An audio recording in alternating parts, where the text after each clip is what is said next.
Life insurance বলতে আমরা একটা জিনিস বুঝতাম, অনেকটা ইনভেস্টমেন্ট পারপাস ইউজ হতো। টার্ম লাইফ ইন্স্যুরেন্স জিনিসটা কি? টার্ম লাইফের ক্ষেত্রে যে প্রিমিয়াম দেওয়া হয় সেগুলো আর ফেরত পাওয়া যাবে না। কেউ যদি মারা যান তাহলে পাবেন। ডায়াবেটিস না হলেও বিপি, কোলেস্টেরল বা ফ্যাটি লিভার থাকে, নন অ্যালকোহলিক ফ্যাটি লিভার থাকে অনেকের, এই বিষয়গুলো যদি থাকে, এগুলো যদি রোগের পর্যায়ে ফেলা যায় না, যা যা বলা হয়, সেক্ষেত্রে তার কি টার্ম লাইফ ইন্স্যুরেন্স কেনা সম্ভব? ইন্স্যুরেন্সটা তো বেসিক্যালি বিপদ থেকে বাঁচানোর জন্য। সেখানে দাঁড়িয়ে এন্ডাওমেন্ট মানি ব্যাক আদৌ সেই অর্থে কোনো কভার দিতে পারে?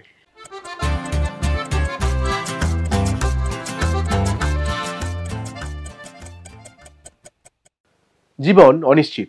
আমরা যতই ইনভেস্টমেন্ট প্ল্যান করি না কেন, সেভাবে কাজ করি না কেন, বেঁচে না থাকলে সেই সঞ্চয় পরিবারের কোনো কাজেই লাগবে না, অর্থাৎ সঞ্চয় তো হবেই না। তাহলে ইনভেস্টমেন্টের আগে ইনশিওর করাটা অনেক বেশি প্রয়োজন। টার্ম লাইফ ইন্স্যুরেন্স নিয়ে আজকে আমরা কথা বলবো। সেটা কি, কিভাবে করা যায়, কোন কোন দিকে খেয়াল রাখতে হবে, এসবই সঞ্চয় সময়ের এই এপিসোডে আমরা জানবো। আমাদের সঙ্গে রয়েছেন ফিনান্সিয়াল প্ল্যানিং এক্সপার্ট সর্বাণী সাধু দাস। নমস্কার সর্বাণীদি।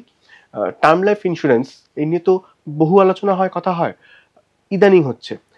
লাইফ ইন্স্যুরেন্স বলতে আমরা একটা জিনিস বুঝতাম, অনেকটা ইনভেস্টমেন্ট পারপাস ইউজ হতো। টার্ম লাইফ ইন্স্যুরেন্স জিনিসটা কি?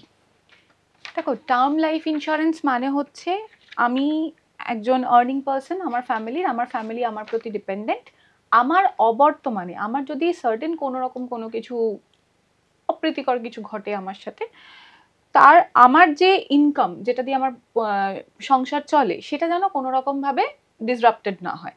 সেই জন্য আমি একটা পলিসি কিনি যে আমার অবর্তমানে একটা সাম ইনশিওর্ড আমি আগে থেকে ফিক্সড করে যাই, যেটা আমার মনে হয় যে আমার ফ্যামিলি আমি না থাকলেও ফাইন্যান্সিয়ালি সেই জায়গাটাতে স্টেবল থাকতে পারবে। সেই যে পলিসিটা, সেটাই টার্ম লাইফ ইন্স্যুরেন্স। এগুলো কি নানা ধরনের হয়? কারণ আমি দেখছিলাম লেভেল টার্ম, ইনক্রিজিং টার্ম, এরকম নানান টার্ম পাওয়া যাচ্ছে। একটা ধরুন, লেভেল টার্ম মানে হচ্ছে প্রি ফিক্সড, মানে হচ্ছে আজকে ধরো আমার যদি আমার যা বয়স, সেই বয়স অনুপাতে আমি কত দিনের জন্য টার্ম লাইফ ইন্স্যুরেন্সের প্রিমিয়ামটা দিতে চাই সেটা ফিক্স করব, আর আমার কত বছরের জন্য আমার কাভারেজটা থাকবে সেটা ফিক্স থাকবে। এটা pre fixed, which is level term insurance. Increasing এর ক্ষেত্রে আমার টেনিয়রটা ফিক্স থাকবে, বাট আমি সাম ইনশিওরটা আগে থেকে বলে দেবো যে আমার এত বছর পর পর যেন সাম ইনশিওরটা একটুখানি বাড়ে, কারণ আমার ইনফ্লেশন রয়েছে, আমার নিড রয়েছে। সেই অর্থে দেখতে গেলে আমার যখন রিস্কটা বাড়ে, মানে ধরো একজন আনম্যারিড, সে যখন বিবাহিত হবে তার একটা রিস্ক থাকবে, তার আর একটা বাচ্চা হলো তখন একটা রিস্ক থাকে। এই ইনক্রিমেন্টাল যে ব্যাপারটা, সেই অনুযায়ী যদি আমি কোনো সাম ইনশিওর বাড়াতে চাই, সেটার জন্য সেটা হচ্ছে ইনক্রিমেন্টাল টার্ম লাইফ ইন্স্যুরেন্স। এটা কেনার সময় দুটো আলাদা করে মেনশন করতে হবে। লেভেলের ক্ষেত্রে তুমি কোনো কিছু চেঞ্জ করতে পারবে না, ইনক্রিমেন্টালের ক্ষেত্রে চেঞ্জ করতে পারবে, বা কিন্তু প্রিমিয়ামটা একটুখানি হায়ার সাইডে হয়ে যায়। আচ্ছা, এই যে রিটার্ন অফ প্রিমিয়াম যেটা বলা হয়, যে টার্ম লাইফের ক্ষেত্রে যে প্রিমিয়াম দেওয়া হয় সেগুলো আর ফেরত পাওয়া যাবে না, কেউ যদি মারা যান তাহলে পাবেন। এখন যেটা হচ্ছে মোস্ট অফ দি কেসেস, এটা সকলেরই কনসার্ন ছিল যে আমি মারা গেলে তবেই কি আমি টাকা পাবো। তাহলে যদি আমি মারা না যাই ওই পার্টিকুলার পিরিয়ডের মধ্যে, ধরো আমি 85 ইয়ার্স পর্যন্ত আমার কাভারেজটা নিয়েছি, এবার 85 ইয়ার্স এর মধ্যে আমার ডেথ যদি না হয়, তাহলে কি পুরোটাই ফরফিটেড? এখন কি হয়, এখন আমরা 99 ইয়ার্স পর্যন্ত কাভারেজটা নিতে পারি। 99 ইয়ার্স মোটামুটি সাধারণ মানুষের ক্ষেত্রে সেটা চলে যাওয়ারই বয়স। তো সেক্ষেত্রে কি হয়, প্রিমিয়ামটা একটু নো ডাউট নর্মালের থেকে বেশি হয়। আমরা ধরো 60 বছর পর্যন্ত প্রিমিয়াম দিলাম, কোনো একটা 35 বছরের মানুষ 60 ইয়ার্স প্রিমিয়াম, পিপিটি বলি আমরা, প্রিমিয়াম পেইং টার্ম, সেটা দিল। 60 বছর থেকে টিল 99 ইয়ার্স পর্যন্ত কাভারেজ থাকবে। এবার তার মধ্যে কিছু হলে নমিনি পাবে, আর যদি কিছু না হয় সেই টাকাটা যে পলিসি হোল্ডার আছে সে পাবে, তিনি পাবেন।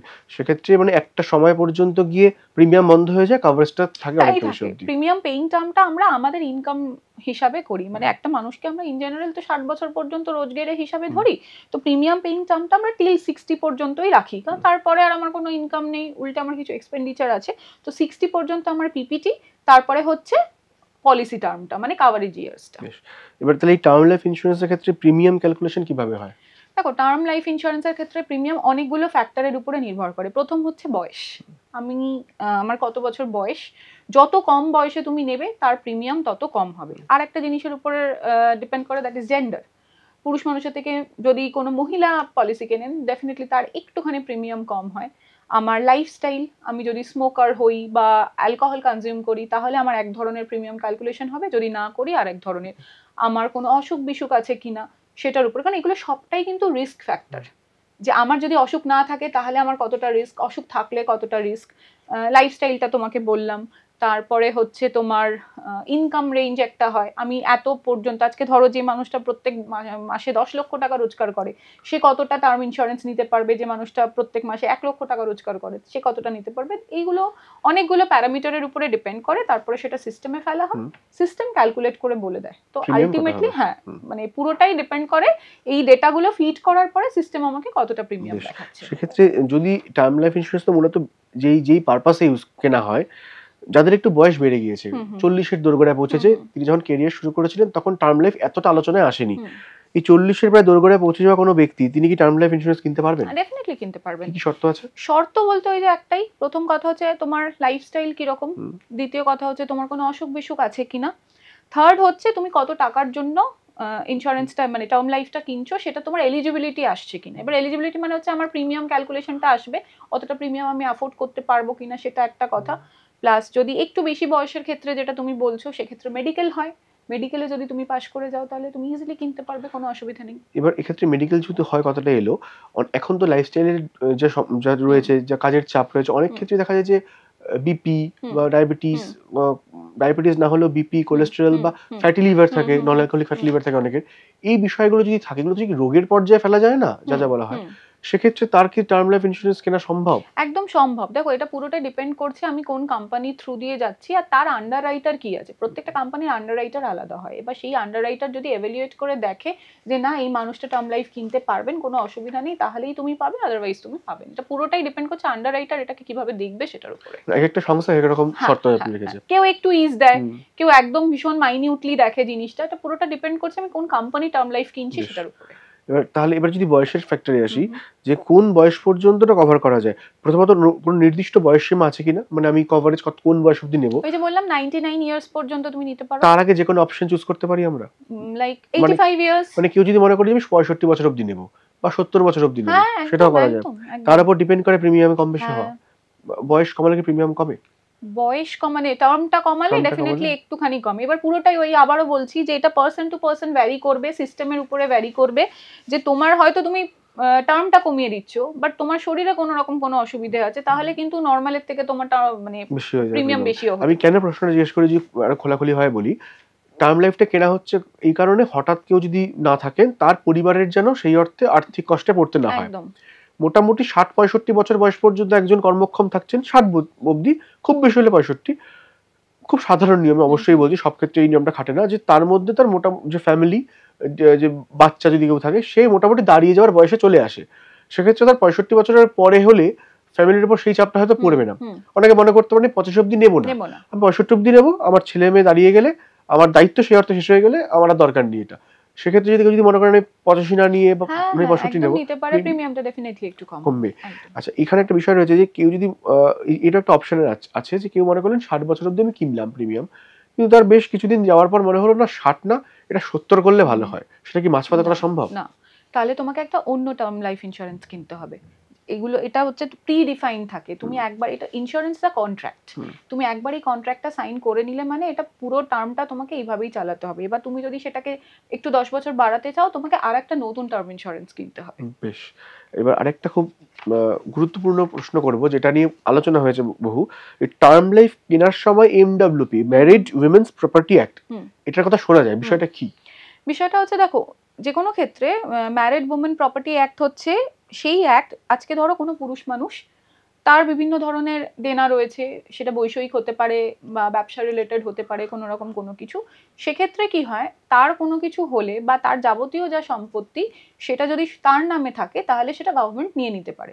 ঠিক আছে, এমডব্লিউপির থ্রু দিয়ে তুমি যা যা বিষয়ে ইনভেস্টমেন্ট করবে বা তোমার যদি কোনো টার্ম লাইফ ইন্স্যুরেন্সও কেনো, তাহলে সোললি সেই মহিলা এবং তার সন্তানই একমাত্র সেটা ভোগ করার অধিকার হবে। আজকে যদি ধরো, আমি যদি তোমার এক্সাম্পল দিয়ে আমি বলি, আজকে তুমি এমডব্লিউপির অ্যাক্টের আন্ডারে একটা পলিসি কিনেছো, আজকে তোমার কোনো রকম ধার দেনা রয়েছে বা কোনো কিছু রয়েছে, তোমার কোনো কিছু হয়ে গেলে এই যে ইন্স্যুরেন্সের ক্লেমের টাকাটা সেটা কিন্তু গভর্নমেন্ট হাত দিতে পারবে না। মানে গভর্নমেন্ট মানে যে পাওনাদার, গভর্নমেন্ট বলো বা যে পাওনাদার করো, সে এটাকে ক্রোক করতে পারবে না। এটা সোললি তোমার বাচ্চা আর ওয়াইফের কাছেই যাবে, যে কারণের জন্য এমডব্লিউপি অ্যাক্টের থ্রু লাগুই হয় just because of this sense. এবার সেক্ষেত্রে একটা নেগেটিভ পার্টও আছে, আমাদের তো ভীষণ অনিশ্চয়তার জীবন এখন, সেই জায়গায় দাঁড়িয়ে আজকে তুমি একটা এমডব্লিউপি অ্যাক্ট দিয়ে তোমার বর্তমান যে স্ত্রী আছে তার নামে তুমি এটা করলে। এবার ইন ফিউচার আমাদের সম্পর্কগুলো খুব দোলাচালে চলে আজকাল, সেখানে যদি তুমি চেঞ্জ করতে চাও তখন কিন্তু তুমি আর চেঞ্জ করতে পারবে না, কারণ এটা কিন্তু চেঞ্জ হয় না। একবার এটা এমডব্লিউপির অ্যাক্টের আন্ডারে পড়লো, যার নামে হলো সেই নাম দিয়েই কিন্তু চলবে। ওটা পাবে। এবার এই যে সুবিধাটা পাওয়া যাচ্ছে স্ত্রী সন্তানের ক্ষেত্রে, কেউ যদি আনম্যারিড থাকে, তার বাবা মাকে হয়তো করতে চাইছে, বা হয়তো অনেক সময় দেখা যায় যে হাজবেন্ড বা ওয়াইফ নেই, তার বাচ্চা শুধু রয়েছে, সেক্ষেত্রে বাচ্চার ক্ষেত্রে বা সে যদি সাবালক হয়ে থাকে, 18 বছর হয়ে গিয়ে থাকে, সন্তানের ক্ষেত্রে কি এই সুবিধা পাওয়ার মতো কোনো আইন আছে? এমডব্লিউপির মতন করে সুবিধা তো কোনো কিছু নেই। ডেফিনেটলি তুমি উইল করে যেতে পারো, সেই উইলের সংক্রান্ত হলে ডেফিনেটলি যার নামে তুমি উইলটা করবে সেই পাবে। আচ্ছা, মানে এমডব্লিউপি শুধুমাত্র হচ্ছে স্ত্রী এবং সন্তানের জন্য। এবার একটা অন্য প্রশ্নে আসবো। আমরা যখনই লাইফ ইন্স্যুরেন্স বিভিন্ন রকম দেখি, আমরা দেখি কোথাও মানি ব্যাক, কোথাও এন্ডাওমেন্ট, কোথাও ডিরেক্ট লিঙ্ক, এরকম নানান রকম থাকে। এবার এগুলো হয়তো ইনভেস্টমেন্ট পারপাসে একসময় ইউজ হতো, এখনো ইউজ হয়, কিন্তু টার্ম লাইফ নিয়ে আলোচনা তো সেই অর্থে কম হয়। এই মানি ব্যাক, এন্ডাওমেন্ট আর টার্ম লাইফ, প্রথম প্রশ্ন হচ্ছে এদের মধ্যে পার্থক্যটা খুব সাধারণভাবে যদি বুঝিয়ে দেওয়া যায়। এবং দ্বিতীয় কথা হচ্ছে যে এই যে কভার নেওয়া, ইন্স্যুরেন্সটা তো বেসিক্যালি বিপদ থেকে বাঁচানোর জন্য, সেখানে দাঁড়িয়ে এন্ডাওমেন্ট, মানি ব্যাক আদৌ সেই অর্থে কোনো কভার দিতে পারে? দেখো অনেস্টলি না। আমরা আমাদের জীবনে সব থেকে বড় ভুলটা হচ্ছে ইন্স্যুরেন্স কিন্তু কখনো ইনভেস্টমেন্ট নয়। আমরা এটাকে ক্লাব করে ফেলেছি বলে এতটা ঘেঁটে যায়।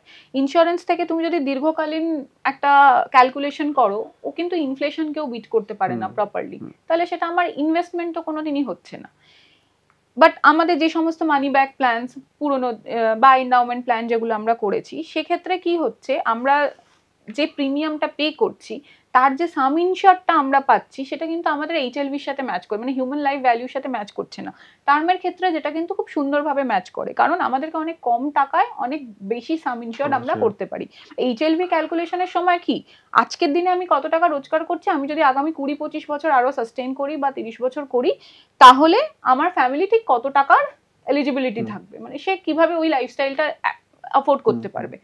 বাট মানি ব্যাকের ক্ষেত্রে তো তুমি সেটা পারবে না। আজকে 10 টাইমস অফ দি সাম ইনশিওর্ড, মানে প্রিমিয়াম, সেটারই তো সাম ইনশিওর্ড হয় আমাদের 10 টাইমস। এবার তুমি ধরো 1 কোটি টাকা তুমি সাম ইনশিওর্ড নিতে চাও, তোমার মনে হচ্ছে তুমি আজকে দিনে যত টাকা রোজগার করছো সেই রোজগারটা মোটামুটি ইকুইভ্যালেন্ট টু 1 কোটি টাকা আমার ফ্যামিলি যদি পায়, আমার ফ্যামিলি মোটামুটি সার্ভাইভ করে যাবে।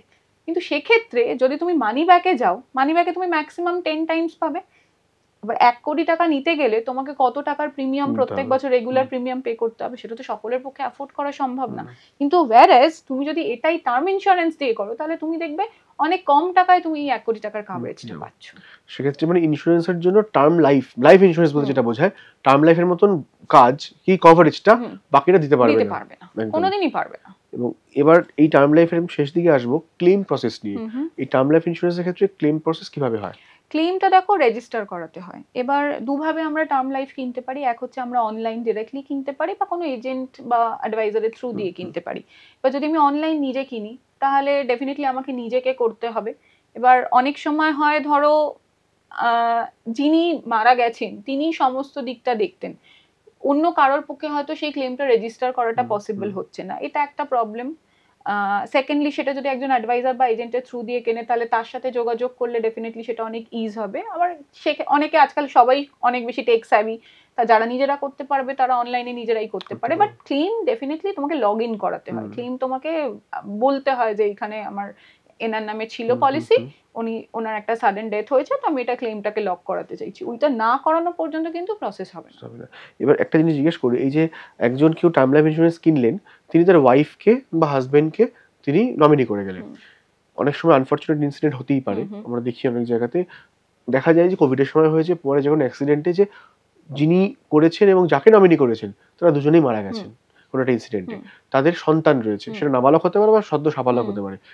সেক্ষেত্রে যেহেতু যাকে নমিনি করা তিনিও মারা গেছেন, তাহলে তার উত্তরাধিকার হিসাবে এরাও কি ক্লেম প্রসিডিউরে আসতে পারে বা কিভাবে ক্লেম করবে? ডেফিনেটলি করতে পারে, কিন্তু তার ভেতরে ডেফিনেটলি আইন সংক্রান্ত জিনিসপত্র থাকে। তার কারণ হচ্ছে যেখানে আমার পলিসি হোল্ডারও নেই, যে নমিনি সেও নেই, তাহলে আমাকে ডেফিনেটলি সেটা জানাতে হবে যে আমার ইনশোরার রয়েছে তার কাছে একদম রিটার্ন দিতে হবে যে এই এই ঘটনা ঘটেছে। তারপরে ওনারাই বলে দেবেন তোমাকে কিরকম কিরকম ভাবে এই যে প্রসিডিওরটা সেটা ওরাই বলে দেবে, সেই মতন করে তোমাকে গো থ্রু করতে হবে। আর definitely it is time taking এই জিনিসগুলো। টাইম টেকিং মানে আমি বলছি না অনেক দিন লাগবে, কিন্তু ডেফিনেটলি এটার একটা প্রসেস আছে যে প্রসেসটার ভেতর দিয়েই তোমাকে যেতে হবে। বাট পাওয়া যাবে, কোনো অসুবিধা হবে না। শুধু আইনগত অনেকগুলো দিক খতিয়ে দেখে খতিয়ে দেখে কাগজপত্র চেক করা হবে। কাগজপত্রগুলো তো ভীষণভাবে ইম্পর্টেন্ট, যে এটা পলিসি হোল্ডার, তার এরকম ভাবে মৃত্যু হয়েছে, যে নমিনি সেও সাইমালটেনিয়াসলি সেম জায়গায় ছিল, সেরকম ভাবে হয়েছে, পুরোটা লিখে তোমাকে তাদেরকে জানাতে হবে, তারাই তোমাকে পুরোটা গাইড করে দেবে যে কিভাবে তুমি এই ক্লেমটা সেটেল করতে পারবে। বেশ, এই যদি ইন্স্যুরেন্স নিয়ে একদম লাস্টে কিছু বলতে চাই, যে একজন এক্সপার্ট হিসেবে এই টার্ম লাইফ ইন্স্যুরেন্স নিয়ে যে সচেতনতা সেটা কতটা বাড়া জরুরি এখন, এবং এই টার্ম লাইফ ইন্স্যুরেন্স নিয়ে যে সমস্তগুলো আলোচনাগুলো হয়, ভুল মিথ আলোচনা কিছু রয়েছে, সেগুলো মিথ বাস্টার হিসাবে কি বলতে পারবেন? দেখো, মিথ তো জেনারেলি আছেই, যে টাকা ফেরত পাওয়া যায় না, মারা গেলে তবেই পাওয়া যায়, এরকম কোনো ব্যাপার নেই। এখন সিস্টেম অনেকটা চেঞ্জ হয়ে গেছে, এখন আমি তোমাকে যেরকম বললাম হোল লাইফ কাভারেজ 99 ইয়ার্স পর্যন্ত হয়। আর সেকেন্ডলি, টার্ম লাইফ ইন্স্যুরেন্স নিয়ে আমাদের কিন্তু অ্যাওয়ারনেস অনেক কম। আমরা যদি যে সমস্ত গভর্নমেন্ট অ্যাওয়ারনেস গুলো হয় বা বিজ্ঞাপনের মাধ্যমে আমরা যদি একটু টার্ম লাইফ নিয়েও একটুখানি সচেতনতা বাড়াতে পারি, আমার মনে হয় সাধারণ মানুষের কাছে টার্ম লাইফ নিয়ে যে ভয় বা ভুল ধারণা, ভ্রান্ত ধারণা আছে, সেগুলো অনেকটাই কাটবে। তাহলে কি হবে, আমরা অ্যাকচুয়ালি যে ইন্স্যুরেন্সের ফ্লেভারটা, যে আমার অবর্তমানে আমার ফ্যামিলির কি হবে, সেই জায়গাটাকে আমরা সাকসেসফুলি কভার করতে পারবো, অ্যাড্রেস করা সম্ভব হবে। ওকে, থ্যাংক ইউ সর্বাণীদি, থ্যাংক ইউ সো অনেকটা। মাচ। এবং এই এতক্ষণ ধরে টার্ম লাইফ নিয়ে আলোচনা হলো, এতে এখন একটা বিষয় স্পষ্ট হলো, ইনভেস্টমেন্ট যাই হোক না কেন, ইন্স্যুরেন্সের সঙ্গে ইনভেস্টমেন্ট গোলালে চলবে না, এবং অবশ্যই ইনভেস্টমেন্ট প্ল্যান যাই থাকুক না কেন, তার আগে নিজেকে এবং পরিবারকে সিকিউর করতে একটা ঠিকঠাক ইন্স্যুরেন্স প্ল্যান কেনা বাধ্যতামূলক। দেখতে থাকুন সঞ্চয়ের সময় @ এই সময় অনলাইন।